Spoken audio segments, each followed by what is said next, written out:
वालेकुम dear viewers. उम्मीद करती हूँ आप सब ठीक होंगे। अल्लाह के फजल से मैं भी ठीक हूँ। लेक्चर से पहले मेरे चैनल को सब्सक्राइब करना ना भूलिए, बेल आइकन का बटन दबाना ना भूलिएगा और वीडियो को ज़्यादा से ज़्यादा शेयर करें। और डियर स्टूडेंट्स, हमारा chapter first class 10th law of mass action हमारा टॉपिक चल रहा था। और पिछले मैंने आपको लेक्चर में लॉ ऑफ मास एक्शन की डेरिवेशन आपको समझा दी थी। अब हम कुछ उससे रिलेटेड एग्जांपल्स को क्लियर करेंगे। वहाँ पे हमने जनरल एग्जांपल की थी, लेकिन अभी हम यहाँ पे एग्जांपल करेंगे। इससे आपको ये टॉपिक और मज़ीद क्लियर हो जाएगा। ठीक है, तो एग्जांपल फर्स्ट हम देख लेते हैं कि when nitrogen react with oxygen to form nitrogen monoxide, the reversible reaction are as follow। अब देखें कि आपके पास यहाँ पे एग्जांपल है। एग्जांपल आपके पास कौन सी है? Nitrogen plus oxygen. तो आपके पास क्या बनेगा? यानी ये आपके रिएक्टेंट है और आपकी प्रोडक्ट क्या बनेगी? Nitrogen oxide. आप देख सकते हैं, या इसको आप नाइट्रोजन मोनोऑक्साइड भी बोल सकते हैं। अब रेट ऑफ फॉरवर्ड रिएक्शन, ये आपका फॉरवर्ड रिएक्शन मूव कर रहा है। ठीक है, तो ये आपका रिवर्स है। तो आपके हम फॉरवर्ड रिएक्शन को पहले लिख लेते हैं कि rate of forward reaction is equal to, अब ये आपके पास रेट ऑफ फॉरवर्ड रिएक्शन का कांस्टेंट है और नाइट्रोजन और ऑक्सीजन ये आपके रिएक्टेंट आ गए हैं। ठीक है, अब हम प्रोडक्ट की बात करते हैं कि रेट ऑफ रिवर्स रिएक्शन। अब रिवर्स रिएक्शन में आप देख सकते हैं कि ये आपका रिवर्स रिएक्शन है। आप देखो नाइट्रोजन मोनोऑक्साइड आएगा और जो दो इसके नंबर ऑफ मोल्स हैं वो उसकी पावर में चले जाएंगे। ठीक है, तो the equilibrium constant expression for the reaction is, अब आप इसको यूं लिख सकते हैं कि K C is equal to, अब जो आपकी प्रोडक्ट है वो आपकी डिनोमिनेटर में आएगी और नोमिनेटर में आपका जो आपकी प्रोडक्ट है ना वो आपकी नोमिनेटर में आएगी और जो आपके रिएक्टेंट हैं वो आपके डिनोमिनेटर में आएंगी। और जो नाइट्रोजन मोनोऑक्साइड है तो ये 2 नंबर ऑफ मोल्स से, तो यहाँ पे हमारे पास 2 जो है वो पावर में चले जाएगा। ठीक है, ये आपको एग्जाम्पल सॉल्व हो जाएगी, आपको क्लियर हो जाएगी। उसके बाद हम नेक्स्ट एग्जांपल करते हैं कि for the reaction of nitrogen with hydrogen to form ammonia the balance chemical equation. अब हमने दो रिएक्टर लेने हैं, नाइट्रोजन प्लस हाइड्रोजन। तो ये नंबर ऑफ मोल्स इसका 1 है और इसमें 3 है। ठीक है, तो ये रिएक्टेंट है और आपकी प्रोडक्ट बनेगी 2, यानी आपकी 2 अमोनिया 2 नंबर ऑफ मोल्स आपके प्रोडक्ट के बनेंगे। तो हम क्या लिख सकते हैं कि rate of forward reaction is equal to, अब के एफ आपका कांस्टेंट है। ठीक है, जिसको हम फॉरवर्ड रिएक्शन को कांस्टेंट कहेंगे के एफ। अब आपके जो रिएक्शन फॉरवर्ड है तो वो उसमें आपके पास नाइट्रोजन और हाइड्रोजन आएंगे। अब ये जो 3 है ये आपकी पावर में चले गए हैं। उसके बाद हमारे पास रेट ऑफ रिवर्स रिएक्शन है। तो आर आर आर यानी rate of reverse reaction is equal to K R, ये आपका rate of reverse reaction constant, और इसमें अमोनिया आपके पास आ जाएगा ब्रैकेट में और जो आपके नंबर ऑफ मोल्स हैं वो आपकी पावर में चले जाएंगे।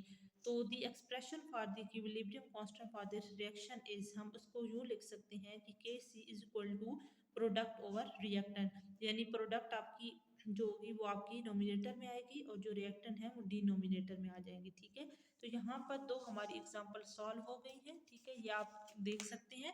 अब इससे आपको ये टॉपिक मजीद क्लियर हो गया। वहाँ हमने लॉ ऑफ मास एक्शन का टॉपिक किया था, तो वहाँ पे हमने जनरल एग्जांपल की थी और यहाँ पे हमने यहाँ एग्जांपल प्रॉपर लेकर और इससे आपको एक्सप्लेन कर दी है। सही है, उसके बाद हमारा जो है नेक्स्ट टॉपिक आ रहा है equilibrium constant and its unit. अब हमने पहले डिफाइन करना है और उसके बाद हमने इसका यूनिट बताना है। तो इक्विलिब्रियम कांस्टेंट, इसमें आपने पहले इसकी डिफिनेशन बतानी है कि equilibrium constant is the ratio of product of concentration of the product raised to the power of coefficient to the product of concentration of reactant raised to power of coefficient as expressed in the balance chemical equation. अब आप पहले equilibrium जो है वो constant की ratio के हिसाब से बताते हैं कि ये इस प्रोडक्ट जो आपकी कंसंट्रेशन होती है प्रोडक्ट की, उसकी प्रोडक्ट के साथ concentration raise to power of coefficient. अब हमने उसका रिलेशन जो है वो product of concentration of reactant के साथ बताना है और फिर आप उसको एक्सप्रेस करते हैं जब आप कोई भी बैलेंस केमिकल इक्वेशन लेते हैं और उससे आप इसको एक्सप्रेस करते हैं। तो उसका हम फार्मूला पहले साथ में लिख लेते हैं ताकि आपको ये क्लियर हो जाए Kc is equal to product of concentration of product raised to power of coefficient divided by product of concentration of reactant raised to power of coefficient। यानी ये जो आपने इसकी डिफिनीशन की है उसी से आपने इसका यूनिट बताना है, जो इसका मतलब फार्मूला है वो आपने बनाना है, ठीक है। तो ये आपका इक्विलिब्रियम कांस्टेंट है। वैसे हम इक्विलिब्रियम कांस्टेंट जो है वो आप पीछे टॉपिक इक्विलिब्रियम का कर भी चुके हैं, ठीक है। इक्विलिब्रियम हमारे पास प्रोडक्ट और रिएक्टेंट का जो है वो बैलेंस होना है, यानी एक दूसरे के साथ जो है वो एक दूसरे के साथ इक्वल होना है, ठीक है। तो प्रोडक्ट और रिएक्टेंट जो है उनका रिलेशन आपस में इक्वल है। तो इक्विलिब्रियम कांस्टेंट आपके पास आ गया। इसके बाद हमने फार्मूला बता दिया है। फार्मूला के बाद हमने बताना है कि यूनिट्स ऑफ केसी। अब यूनिट हमने बताने हैं, ठीक है। जो आपके पास के सी जो है वो कांस्टेंट वैल्यू है, ठीक है। इक्विलिब्रियम जिस कांस्टेंट कहते हैं, तो हमने इसकी दो पॉसिबिलिटीज बतानी है कि नो यूनिट ऑफ के सी के जब हमारे पास कोई यूनिट नहीं बनेगा, तो उससे से रिलेटेड हमने कुछ एग्जांपल्स यहाँ पे करनी है, ठीक है। पहले मैंने इसको डिफाइन किया है इक्विलिब्रियम कांस्टेंट, और इसके यूनिट को मैंने आपके सामने बता दिया है। फार्मूला मैंने आप इसके सामने रिप्रेजेंट किया है। फिर हम इसके यूनिट्स को बताएंगे कि यहाँ पे दो पॉसिबिलिटीज़ हैं, एक जो आपका यूनिट नहीं होगा, ठीक है। तो यहाँ से मैं इसी से रिलेटेड एक हम एग्जांपल का लेंगे। तो number of moles of reactant is equal to number of moles of product. अब वैसे तो हमारे पास इक्विलिब्रियम कांस्टेंट भी है कि नंबर ऑफ जो मोल्स ऑफ रिएक्टेंट है वो इक्वल होंगे number of moles of product के, जब आप इक्वेशन करेंगे, ठीक है, नेबेल्स chemical equation. So this is because concentration unit cancel out in the expression for Kc for the reaction, कि जब आपका यूनिट उस वक्त नहीं आएगा जब आपके जो रिएक्टेंट हैं वो प्रोडक्ट के इक्वल आएंगे, ठीक है। तो उस टाइम हम ये यूं कहेंगे कि आपका कोई यूनिट नहीं होगा। जैसे एग्जांपल यहाँ पे हम क्लियर कर लेते हैं। या एग्जांपल है नाइट्रोजन हाइड्रोजन प्लस आयोडीन, यानी हाइड्रोजन रिएक्ट विद आयोडीन, तो आपके पास क्या बनता है, हाइड्रोजन आयोडाइड, ठीक है। अब आप इसको कैसे लिखते हैं कि प्रोडक्ट आपकी नोमिनेटर में आएगी और ये आपकी डिनोमिनेटर में आएंगे, ठीक है। अब यहाँ पे हमारे पास हाइड्रोजन आयोडाइड, ये आपके पास मोल पर डेसीमीटर क्यूब है और 2 नंबर ऑफ मोल्स हैं, तो ये स्क्वायर आ जाएगा, ठीक है। यहाँ पे 2 ऊपर आ गया। उसके बाद H2 यानी मोल पर डेसीमीटर क्यूब, यहाँ पे I2 मोल पर डेसीमीटर क्यूब। अब देखिए यहाँ पे भी 2 थे, ये भी 1 और 2, ये सारे कैंसिल आउट हो जाएंगे। इसका मतलब ये है कि इसमें कोई यूनिट आपका नहीं आएगा, ठीक है। मैं दोबारा ये टॉपिक क्लियर करती हूँ। इक्विलिब्रियम कांस्टेंट की आप बात कर रहे हैं, ठीक है। पहले मैंने इसको डिफाइन किया, उसके बाद आपके सामने फार्मूला के बाद आपको यूनिट बताने हैं। There are two possibilities for unit of K C. सबसे पहले नो यूनिट ऑफ के सी, क्योंकि जब नंबर ऑफ मोल्स रिएक्टेंट के इक्वल होंगे नंबर ऑफ प्रोडक्ट के इन अ बैलेंस केमिकल इक्वेशन, तो आपको कोई यूनिट नहीं आएगा, ये कैंसिल आउट हो जाएंगे। तो ये आप एग्जांपल देख सकते हैं। उसके बाद सम यूनिट ऑफ के सी। अब हमारे पास अगली हम एग्जांपल करते हैं जब आपके पास यूनिट आते हैं, ठीक है, यूनिट होते हैं। तो देख सकते हैं आप कि number of moles of reactant is equal to number of moles of product. जब आपके रिएक्टेंट और प्रोडक्ट अगर हम इक्वल करते हैं इन अ बैलेंस केमिकल इक्वेशन, आप देखें कि यहाँ पे एग्जांपल हम ले रहे हैं नाइट्रोजन प्लस हाइड्रोजन, यानी नाइट्रोजन रिएक्ट विद हाइड्रोजन, तो आपके पास अमोनिया आएगा। अमोनिया आपके पास नोमिनेटर में आएगा और ये डिनोमिनेटर में आएंगे। अब मोल पर डेसीमीटर क्यूब, और यहाँ पे 2 पावर में चला जाएगा, और यहाँ पे नाइट्रोजन आपके पास 1 मोल है, ठीक है। तो इसका मतलब है मोल पर डेसीमीटर क्यूब है। अब हाइड्रोजन को आप देख लें, यहाँ मोल पर डेसीमीटर क्यूब यहाँ पे आएगा और 3 इसके जो वैल्यू है वो पावर में चली जाएगी, जो नंबर ऑफ मोल्स हैं। तो अब जो 2 ये हो गए और 3 और 4 ये हो गए, ठीक है। तो 2 कैंसिल हो जाएंगे, तो 2 हमारे पास बच जाएंगे। तो हम यूँ लिखेंगे कि मोल, अब ये ऊपर जाएगा तो ये -2 में आ जाएगा क्योंकि 2 मोल हैं, ठीक है। उसके बाद डेसीमीटर 6 इस वजह से आएगा क्योंकि ये में -3 है और यहाँ पे -3 है, तो ये दोनों प्लस होके -3 आ जाएगा। -3 होगा जब ये ऊपर आएगा, तो हमारे पास क्या आ जाएगा, मोल -2 डेसीमीटर 6, ठीक है। तो यूँ आपका यूनिट जो है वो यहाँ पे आ जाएगा कि जब आपका यूनिट नहीं होता, जब यूनिट होता है, तो आप इसकी कुछ एग्जांपल्स यहाँ पे क्लियर कर रहे हैं, ठीक है। तो यहाँ तक हमारी एग्जांपल सॉल्व हो गई है। दोबारा मैं आपको बता देती हूँ कि पहले मैंने लॉ ऑफ मास एक्शन की यहाँ पे एग्जांपल दी है, ठीक है। तो मैंने उसी से आपका टॉपिक क्लियर किया कि प्रोडक्ट आप हमेशा नोमिनेटर में और आपके जो रिएक्टर आएंगे वो डिनोमिनेटर में आएंगे। और यहाँ पे सेकंड मैंने एग्जांपल क्लियर कर दी, ठीक है। और आपने नंबर ऑफ मोल्स भी बताए हैं कि किस तरीके से आपकी पावर में आते हैं। उसके बाद हम इस इक्विलिब्रियम कांस्टेंट का यहाँ पे टॉपिक कर रहे हैं और उसका आपने यूनिट बताना है। तो इक्विलिब्रियम कांस्टेंट आप देख सकते हैं। उसके बाद हमने इसके यूनिट्स दो पॉसिबिलिटीज़ बताई हैं, एक आपका नो यूनिट ऑफ केसी, तो मैंने इसी से रिलेटेड आपकी एग्जांपल दी है, और सम यूनिट ऑफ केसी जब हमारे पास यूनिट होते हैं, ठीक है, तो उस दौरान आप जो है इस तरीके से number of moles of reactant is equal to number of moles of product. तो आपने एग्जांपल यहाँ पे अमोनिया की क्लियर की है, तो इस तरीके से आपका ये टॉपिक भी क्लियर हो जाएगा। उसके बाद हमारे पास टॉपिक अगला है importance of equilibrium constant. What is importance of equilibrium constant? तो आपने अब ये क्वेश्चन मैंने बना दिया आपकी आसानी के लिए, ताकि आपके लिए मुश्किल ना हो, ठीक है। तो यहाँ पे दो मेन पॉइंट्स आपने इम्पोर्टेंस के बताने हैं। सबसे पहले है प्रिडिक्टिंग डायरेक्शन ऑफ रिएक्शन, और सेकंड आपके पास है प्रिडिक्टिंग एक्सटेंट ऑफ रिएक्शन, ठीक है। यहाँ पे दो आप मेन पॉइंट इम्पोर्टेंस के बता रहे हैं। एक आपके पास है जब आप डायरेक्शन रिएक्शन की डायरेक्शन को देखते हैं, और दूसरा हमारे पास प्रिडिक्टिंग एक्सटेंट ऑफ रिएक्शन, ये भी आपका रिएक्शन जो है वो उसमें हम उसकी जो है वो डायरेक्शन के हिसाब से, और उसकी जो है वो रिवर्स जा रहा है, फॉरवर्ड रिएक्शन हो रहा है, तो हमारे पास कितनी वैल्यू होनी चाहिए और रिएक्शन आपको किस तरीके से मूव करेगा, ये सारा हमने उसमें बताना है, ठीक है। तो सबसे पहले आपके पास है प्रिडिक्टिंग डायरेक्शन ऑफ रिएक्शन। तो इसमें हमने सबसे पहले देखना है कि डिटर्मिनेशन ऑफ के सी यानी इक्विलिब्रियम कांस्टेंट, डिटर्मिनेशन हमने देखनी है, ठीक है। हमने इसको डिटरमाइन करना है। तो सबसे पहले आपके पास क्या है कि direction of reaction at a particular movement can be predicted by inserting the concentration of reactant and product at that particular movement in a equilibrium expression. अब आपने सबसे पहले ये देखना है कि आप कोई भी रिएक्शन कर रहे हैं, ठीक है, आपने कंसंट्रेशन लेनी है रिएक्टेंट की और प्रोडक्ट की, एक खास मतलब वैल्यू लेनी है, खास वैल्यू आपने पर्टिकुलर मोमेंट पे ये आपने रिएक्शन करना है, ठीक है, इन दी इक्विलिब्रियम एक्सप्रेशन। जैसा कि मैं आपको एग्जांपल देती हूँ, यहाँ पे एग्जांपल आपके पास है हाइड्रोजन आयोडाइड की। हाइड्रोजन आयोडीन के साथ रिएक्ट करके क्या बनाता है, हाइड्रोजन आयोडाइड। तो इसकी एक खास फिक्स वैल्यू है के सी की, और वो है 57, ठीक है।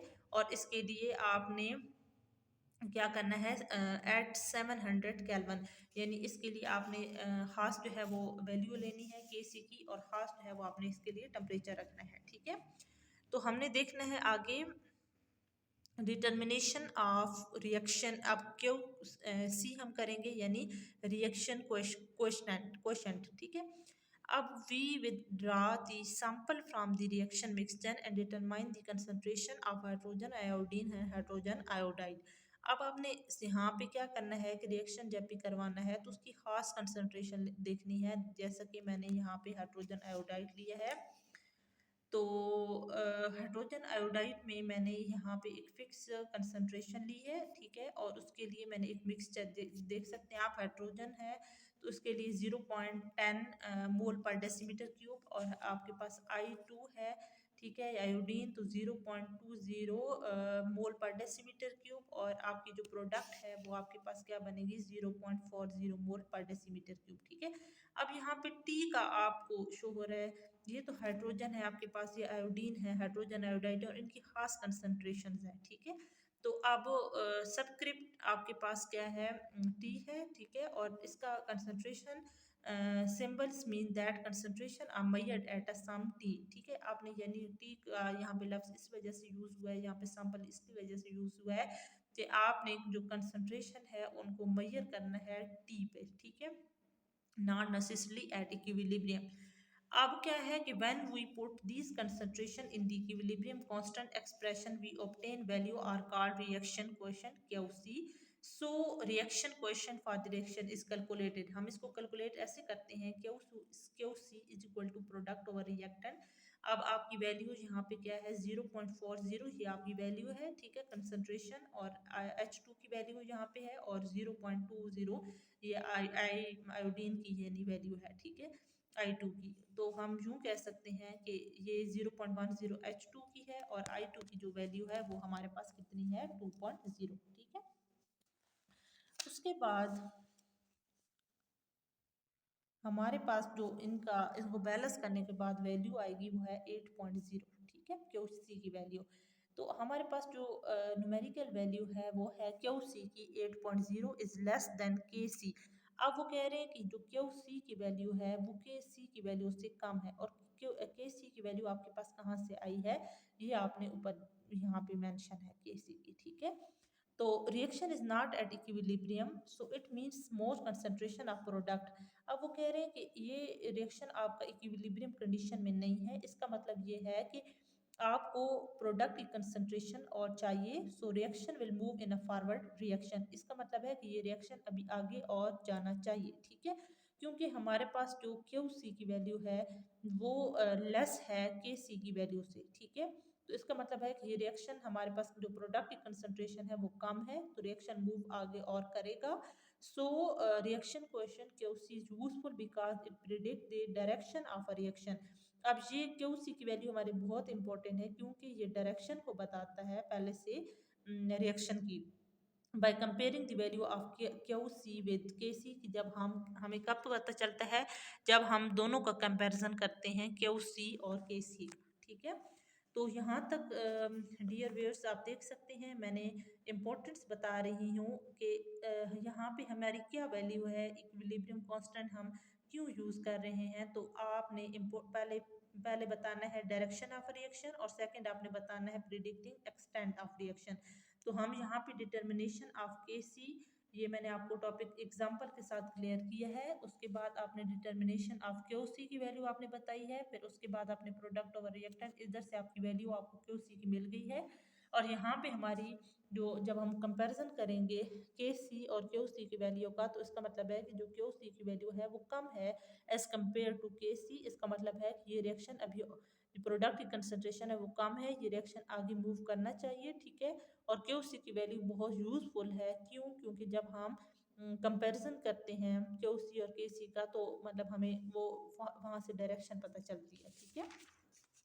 अब यहाँ पे आप कंपैरिजन करेंगे, ठीक है। कंपैरिजन में आप देख सकते हैं क्यू सी विद के सी। आप देखिए कि when we make the following generalization about the direction of reaction, आप देख सकते हैं कि if Q C is less than K C, so reaction goes from left to right, so reaction forward move करेगा, forward reaction to attain equilibrium. अब देखिए कि अगर क्यू सी की वैल्यू के सी से कम है, ये स्मॉल है ये ज़्यादा है, तो ये रिएक्शन अभी हमारा आगे और मूव करेगा, फॉरवर्ड रिएक्शन, ठीक है। If QC is greater than KC, से reaction goes from right to left, तो रिएक्शन हमारा राइट से लेफ्ट की तरफ मूव करेगा, और reverse reaction to attain equilibrium, तो ये रिएक्शन रिवर्स की तरफ जाएगा, ठीक है, यानी बैकवर्ड मूव करेगा। QC अगर आपका ग्रेटर है और KC की वैल्यू कम है, तो ये रिएक्शन आपका रिवर्स मूव करेगा। यानी अगर QC कम है और KC की वैल्यू ज़्यादा है, तो ये रिएक्शन आपका फॉरवर्ड मूव करेगा। अगर QC की वैल्यू ग्रेटर है और KC की कम है, तो उसका मतलब है कि ये रिएक्शन आपका बैकवर्ड मूव करेगा।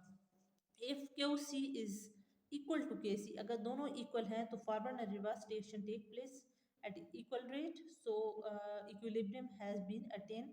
तो यहाँ पे अगर QC और KC दोनों इक्वल आ जाते हैं, तो ये दोनों एक इक्वलिटी में आ जाएंगे, तो यहाँ पे इक्विलिब्रियम स्टेट हमारे पास आ जाएगी, ठीक है। तो यहाँ तक हमारे पास कंपैरिजन हो जाएगा। यहाँ पे आप देख सकते हैं forward reaction, reverse reaction, if QC is less than KC, reaction will be forward, and if QC is greater than KC, reaction will be reverse, or if QC equal to KC, so forward and reverse reaction take place at equal rate, so equilibrium has been attained। तो यहाँ तक students हमारे पास importance हमें पता चल गई है, ये आप देख भी सकते हैं। तो यहाँ पे हमारा मेन टॉपिक जो है यहाँ क्लियर हो गया है। हमने एग्जांपल के थ्रू हाइड्रोजन आयोडाइड की एग्जांपल यहाँ पे ली थी, और उससे हमने टॉपिक को क्लियर किया, आप देख सकते हैं।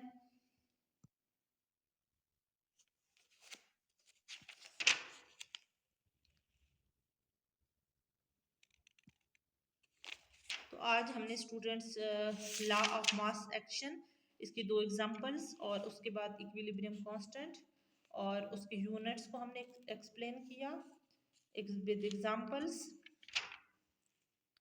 और इम्पोर्टेंस ऑफ इक्विलिब्रियम कांस्टेंट। तो यहाँ तक उम्मीद करती हूँ कि आपको ये टॉपिक क्लियर हो गए होंगे, ठीक है। और इसी तरह मेरे चैनल को ज़्यादा से ज़्यादा सब्सक्राइब करें, बेल आइकन का बटन दबाना ना भूलें, वीडियो को ज़्यादा से ज़्यादा शेयर और लाइक करें, ताकि मैं इसी तरह आपके लिए इन्फॉर्मेटिव वीडियोस लेकर आऊँ और जो आपके लिए हेल्पफुल हो, ठीक है। तो आज के लिए अल्लाह हाफिज़।